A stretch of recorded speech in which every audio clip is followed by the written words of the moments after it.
Without रेमिशन 24 साल जी। और with अब रेमिशन विथ रिमिशन हुजूर 30 साल हो गया है 30 इयर्स। जी।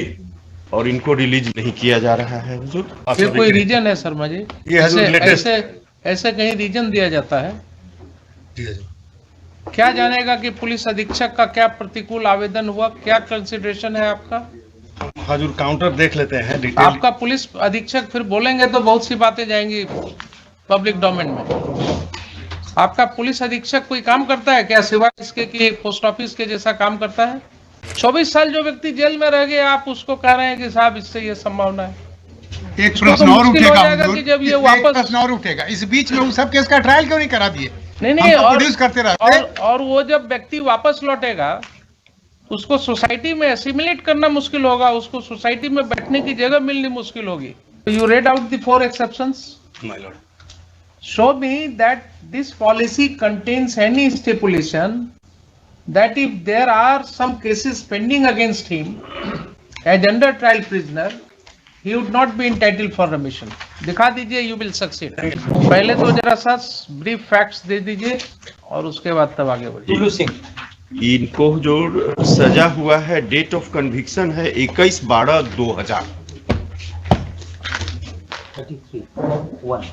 और फिजिकल इनका हो चुका है हुजूर 24 साल। डेट ऑफ कन्विक्शन है इनका 21/12/2000। यस। फिजिकल नहीं बोलिए, विथ रिमिशन 21 साल और बिना रिमिशन कितना? नहीं, फिजिकल विदाउट रिमिशन हुजूर 24 साल हो चुका है इनका। विदाउट रेमिशन 24 साल जी। और विथ अब रेमिशन विथ रिमिशन हुजूर 30 साल हो गया है 30 इयर्स जी। और इनको रिलीज नहीं किया जा रहा है हुजूर, इनका रिजेक्ट कर दिया गया है हुजूर। इनका किस में, कौन से सेक्शन में है कन्विक्शन? कन्विक्शन है हुजूर 302 में 302 जी। आइए जरा कौन से ग्राउंड पर इनका रिजेक्ट कर रहे हैं? वो ऑर्डर तो हमको हुजूर चूंकि जेल में कम्युनिकेट नहीं हुआ इसलिए ऑर्डर हम लगाए नहीं है हुजूर। इनको ही ऑर्डर काउंटर में कुछ लाए हैं? जी, काउंटर में इन्होंने दिया है शर्मा जी ने? ये काउंटर तो आया है।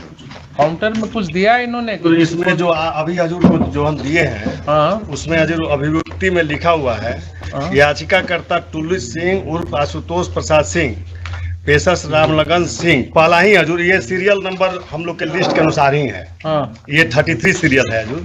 1 पर जो है वो 33 है हजूर। हाँ अभिव्यक्ति हजूर। हाँ 9/3/2022 को आयोजित राज्य दंडादेश परिहार परिषद की बैठक में पुलिस अधीक्षक के प्रतिकूल प्रतिवेदन के कारण असमय कारा मुक्ति का प्रस्ताव ये कोई अस्वीकृत। रीजन है शर्मा जी? ये हजूर लेटेस्ट। ऐसे कहीं रीजन दिया जाता है? जी हजूर। क्या जानेगा कि पुलिस अधीक्षक का क्या प्रतिकूल आवेदन हुआ, क्या कंसिडरेशन है आपका? हजूर काउंटर देख लेते हैं डिटेल। आपका पुलिस अधीक्षक फिर बोलेंगे तो बहुत सी बातें जाएंगी पब्लिक डोमेन में। आपका पुलिस अधीक्षक कोई काम करता है क्या सिवाय इसके कि पोस्ट ऑफिस के जैसा काम करता है?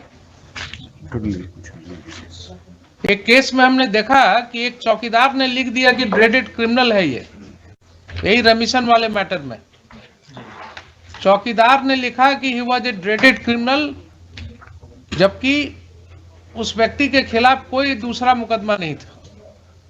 एंड वो रिपोर्ट ट्रेवल किया from officer incharge to SP and SP ने उसको फॉरवर्ड किया and then on that ground that remission was rejected. इसमें केवल हुजूर काउंटर जो दिए हैं उसमें हुजूर केवल 2002 का सर्कुलर लगा के और दे दिए हैं कि 2002। आपके पुलिस अधीक्षक के प्रतिवेदन की अब सैंक्टिटी नहीं रह गई है शर्मा जी? जी किसी को टाइम नहीं है अपना दिमाग लगाने का। ये तो ऐसे ही सेटिस्फाइड होने लायक है ये ऑर्डर। क्या है, व्हाट इज दैट पुलिस अधीक्षक का प्रतिवेदन? कुछ नहीं, कोई प्रतिकूल कुछ लिख दिया बिना उसको देखे हुए आपने उसको रिजेक्ट कर दिया। केवल पुलिस।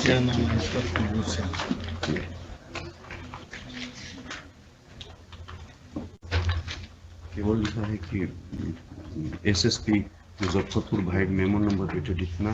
आप इसी तरह से रीजंस देते हैं क्या सबका रिजेक्शन का? 2 लाइन में बस लिख दिया प्रतिवेदन। पैराग्राफ नंबर 8 में हुजूर लिखा हुआ है द एसएसपी मुजफ्फरपुर भाई मेमो नंबर 10/70 dated. लगाया है इन्होंने, Dip- has he brought it on record? जी ना, जी ना। तब जी। Total in application of mind, इसी को कहा जाता है क्लोज माइंड से काम करना।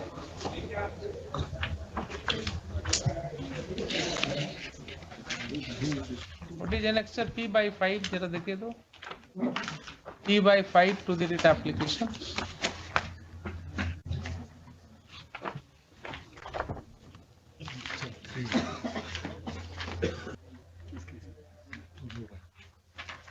P5 है, पेज 32 पर, ये 17 का है।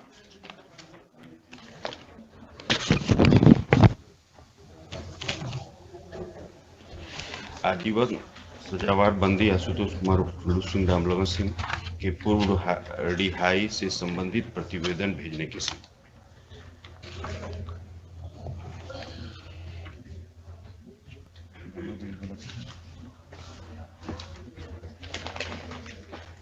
देखिए शर्मा जी, P5 जी इसमें हुजूर एक जजमेंट है हुजूर कोऑर्डिनेट बेंच का, हुजूर जन बेंच का, इस क्वेश्चन पर हुजूर पुलिस की रिपोर्ट पर। बोलिए, इसके ऊपर ये कहते हैं आपकी 10 केस प्रतिवेदित है। जी He is not convicted in those cases. So is it a ground? Can it be said to be a valid ground to reject his request for premature release?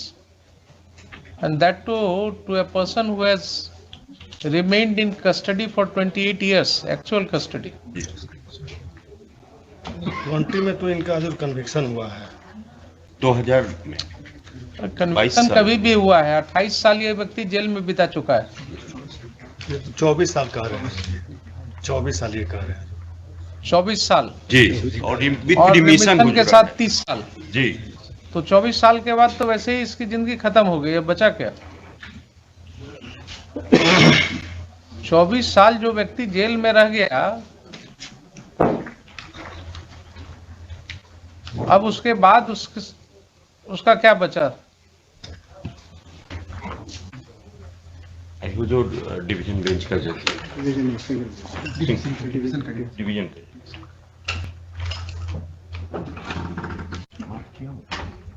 सारा जो है सरमाइजेस एंड कंजेक्चर्स पर बेस्ड है आपका।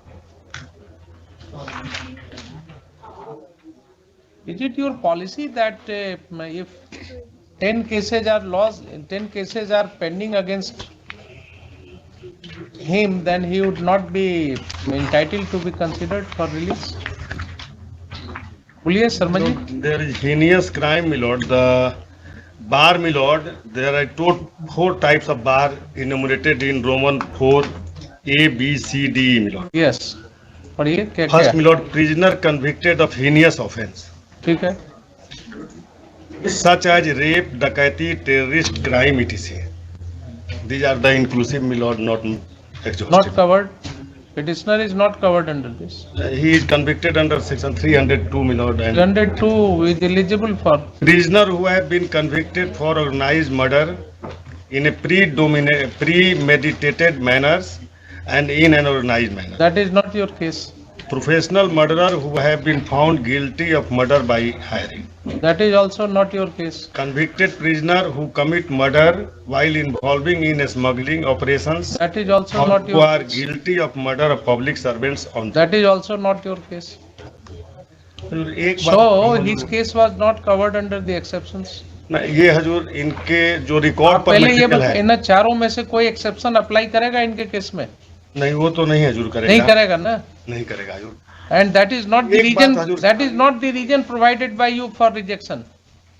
The reason is the report of Lord, SSP. Apart these bar, my lord, apart from these, my lord, the report of the presiding judge, which is the statutory requirement, my lord, Mr. Sharma, please confine your argument to the extent my lord.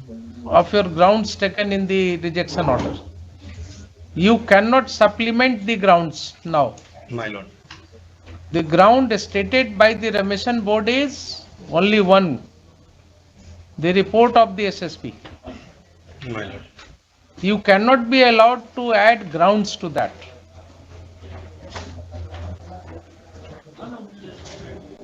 You cannot supplement. Gill वाले को भी बार-बार कहा है। I did not tell you the propositions of law, the first principles of law. Something which you have not stated in your order, you cannot be allowed to defeat the petitioner by adding grounds to that. कौन गिल वाले case में कहा गया Mahendra Singh Gill? Mahinder Singh Gill case. नहीं हुजूर, इसी point पर हुजूर अभी apex court का जजमेंट आया है, हमने लगाया है अपने पेपर बुक में लास्ट लेक्चर हुजूर, उसमें एकदम क्लियर कर दिया गया है कि 14 साल और 20 साल पूरा होने के बाद स्टेट को छोड़ना है। ये कैसे हो जाएगा? अभी छोड़ना Unless है। and until there is inquiry, my lord, and recommendations, the life means whole of the biological life, my lord. इसका हुजूर पैराग्राफ 11 देखा जाएगा हुजूर, डिस्क्रिमिनेशन पे In the Pick and choose constitution bench basis judgment, my lord, in Sri Hararan case, my lord, All those judgments this court has considered. Consider already All those judgments this court has considered. और दूसरा एक बात हजूर हम कहना, Unless the judgment Hazur says के that knowledge he में has एक बात to हम be लाना kept चाहते हैं। confined till his death. My Lord हाँ। Specifically जब तक ये नहीं जजमेंट में आपको आएगा, he will be entitled for the. It's entitled for consideration by the No, no. by the Yes. competent No, no. authority, my lord. Just a minute. तो consideration आप देंगे within the four Consideration in corners, terms of the policy, my lord. within the four corners of the policy Policy, my only. lord. Show me that how his case is liable to be rejected under your policy. इसमें तो You just read ground out ये the बता four रहे हैं कि exceptions. Police report adverse है, So you read out the four exceptions. my lord. Show me that this policy contains any stipulation that if there are some cases pending against him as under trial prisoner, he would not be entitled for remission. दिखा दीजिए, you will succeed. हम ये कह रहे हैं जो कि this is the bar, this is the bar, This case is not covered under that bar. हाँ, this case is not covered under that bar. Right. If the case is not covered under that bar, my lord, there is some other consideration, my lord. The consideration is, my lord, the one is the statutory requirement under the 433 itself, my lord, the report of the presiding judge, my lord. The second is the probation officers, my lord. The third is the police report, my lord, and other, my lord,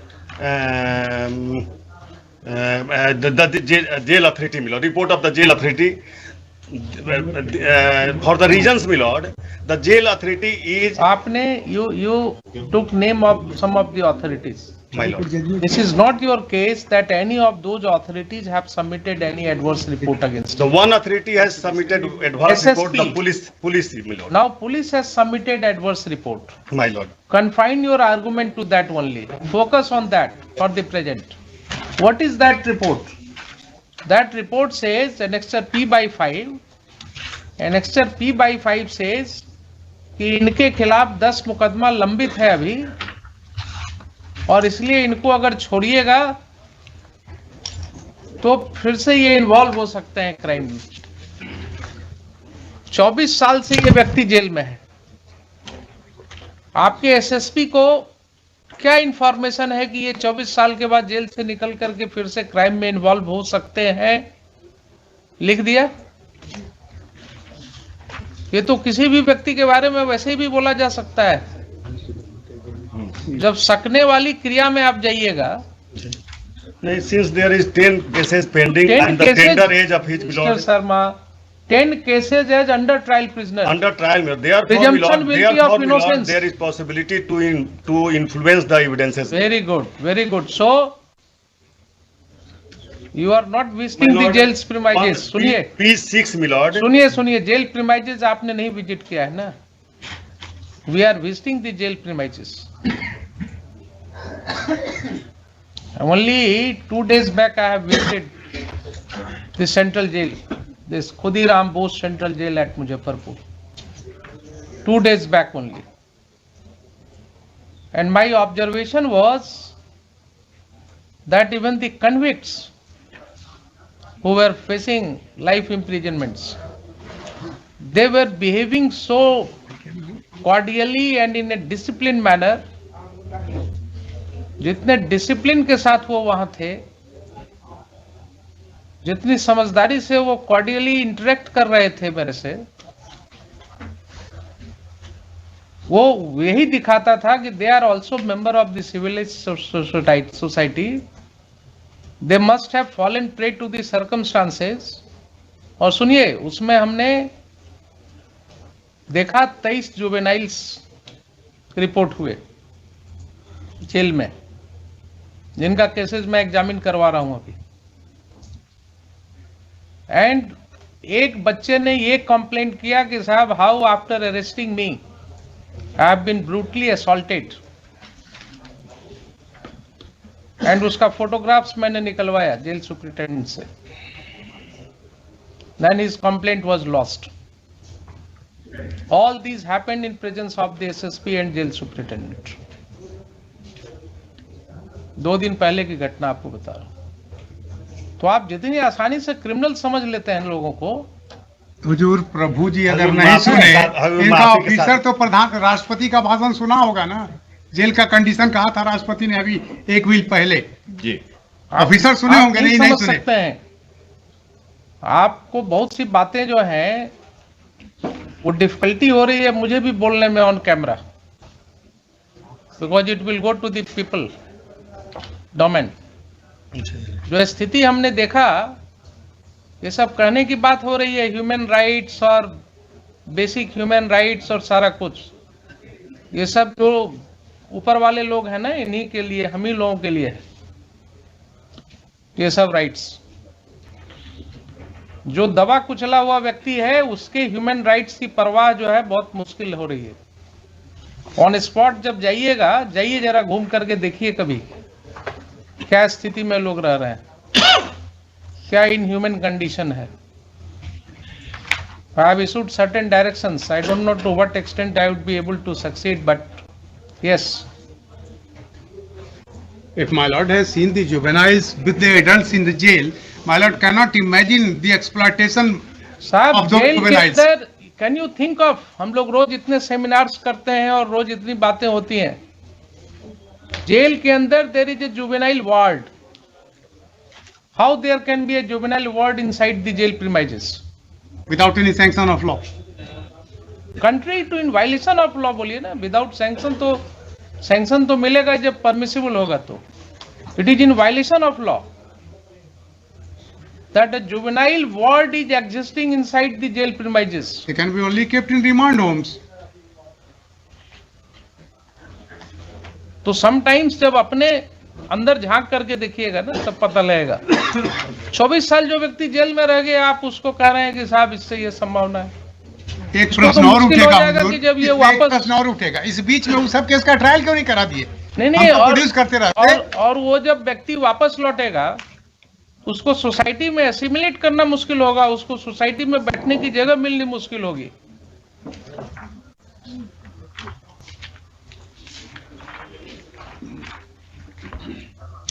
पढ़िए, बहुत सी किताबें हैं इस पर research. When the prisoners come home, when the prisoners come home एक book ही है, काफी दर्दनाक कहानियां आपको उसमें मिलेंगी कि जब वो लौटते हैं प्रिजन के बाद इतने साल की सजा भोग करके, देयर आफ्टर उनको क्या क्या फेस करना होता है अपनी ही सोसाइटी में। इसलिए अपने ऑफिसर्स को कहिए, थोड़ा दया दिखाने की जरूरत नहीं है, लेकिन कानून के ऊपर जो है अपने आप को मत रखें। इस तरह का अनमाइंडफुल लेटर जाएगा और उस पर रेमिशन बोर्ड के कितने सदस्य होते हैं उसमें हजूर 6 सदस्य हैं। 6 सदस्य हैं। होम सेक्रेटरी हैं, लॉ ये सारे सेक्रेटरी होम हैं, secretary and district other session सदस्य जज जो पटना हैं, हैं। इनको अपनी दिमाग लगाने की जरूरत नहीं है क्या? किन्हीं एक को हुजूर ने आज बुलाया था। सब लोग बड़े ही हैं। मतलब ये होम सेक्रेटरी हैं, लॉ सेक्रेटरी हैं, डिस्ट्रिक्ट एंड सेशन जज पटना है, सब दस्तखती करने वाले हैं। आईजी प्रिजन हैं, और सबको अपने परवाह है, सब बड़े लोग हैं, बड़े लोग हैं, दस्तखत करने की जरूरत है सिर्फ। अदरवाइज अगर इतना माइंड लगा लिए होते इसमें और एक बार पढ़ लिए होते 10 मिनट ठहर करके, तो ये आदमी रिलीज हो गया होता।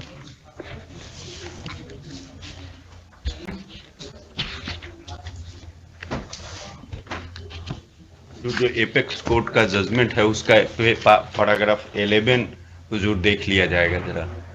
उसमें देखिए जजमेंट बाद में देखने की जरूरत पड़ती है, केस के पहले तो रेफरेंस फैक्ट्स हुआ था, पर अपना माइंड अप्लाई कीजिए ना। जी we are all, you are lawyer, I am जज, everybody can apply his mind. इस ग्राउंड पर रिजेक्ट हो ही नहीं सकता है कभी। और दूसरा बात, हम हजूर एक बात ओवरऑल कह रहे हैं हजूर कि आजकल कोई भी पिटीशन में सब्जेक्ट टू सम एक्सेप्शन इतना पिटीशन है, किसी में न तो ट्रायल कोर्ट का जजमेंट लगाते हैं लोग, न तो अपीलेट कोर्ट का लगाते हैं, कुछ पता ही नहीं चलता है कि एलिगेशन क्या है, मैनर ऑफ क्राइम क्या है, ट्रायल मैनर ऑफ इस साल क्राइम क्या पुराना है। हुआ, जेल में जो आदमी रह रहा है उसके परिवार को पता तक नहीं रहता है कि हजूर, जजमेंट लेकिन कहाँ रिमिशन है। के केस में हजूर हम पहले मैंने हर एक जेल पिटीशन में में देखा, सुनिए, हजूर जजमेंट लगाया जाता था, unless and until there is judgement my lord, the manner of crime my lord आप एंड इनकी मैनर। बात नहीं सुन रहे हैं। जी हजूर, आप बोल रहे हैं, बहुत अच्छा लग रहा है, जी हजूर, लेकिन मेरा अनुभव जो है वो इनको सपोर्ट कर रहा है। हजूर एक हम अपने आपको अपना जेल अनुभव बताएं में, हजूर। मुझे जेल में ऐसी औरतें मिली, जी हजूर, महिलाएं मिली, जी हजूर, जिन्होंने रोते हुए कहा कि साहब मेरे घर से कोई देखने अब हमको नहीं आता है, हमको कोई मिलने नहीं आता है, और हमको भी मालूम नहीं है कि हमारा केस क्या है, कहाँ है, किस हालत में। हुजूर के यहाँ एक लेकिन वो petitioner भी है, जो हजूर भूटन पासवान आपके पास आई तो कोई ना कोई तो पैरोकार होगा ना हजूर। आप हुजूर नहीं प्रभु जी समझ के लिए पाएंगे। मुझे सम्मान है, रिमिशन बोर्ड में अगर जजमेंट नहीं रहता है कन्विक्शन का, तो ये दफा कैसे लिख देते हैं कि 376 में है, 302 में है। वो भी हजूर जेल अथॉरिटी के पास सिर्फ हजूर कुछ नहीं है, रिपोर्ट जाता है जिसमें कि दफा रहता है, और सब मुतबदल है। रिमिशन बोर्ड के सामने क्या जाता है?